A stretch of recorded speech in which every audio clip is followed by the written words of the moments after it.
Welcome to our channel. Today we how to reset your study abroad documentation with ETS detailed guide step by step clearly. To reset your study abroad documentation with ETS, begin by visiting the official ETS website.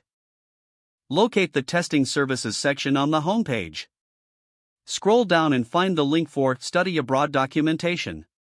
Click on it to access the relevant options. Look for the Reset Documentation option and select it. You will be prompted to log into your ETS account. Enter your username and password in the designated fields. If you've forgotten your password, use the Forgot Password link to reset it.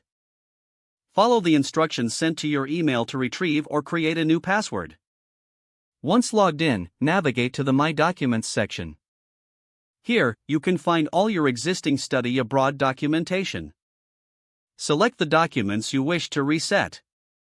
Review the details to ensure they are accurate. If changes are needed, click Edit to modify the information. Make the necessary adjustments as required for your study abroad documentation. After editing, click Save to update your documents. If your documentation requires additional verification, follow the prompts provided. After submission, you will receive a confirmation email indicating the status of your request. Allow up to 1 week for the reset process to be completed. Check your email regularly for updates from ETS regarding your documentation status. Once the reset is confirmed, download your updated study abroad documents. Make sure all information is correct before using them for your application. If you encounter any issues, reach out to ETS customer support for assistance. Follow their guidance to resolve any problems promptly.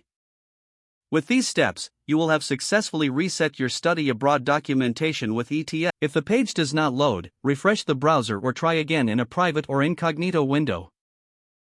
Make sure you are using the correct email address, then retype it carefully to avoid small typos. If your password is not accepted, use the reset option and create a new strong password you can remember. Check your spam folder for verification or security emails, then complete any requested confirmation steps. Don't forget to like this video and subscribe to our channel for more step-by-step tech guides.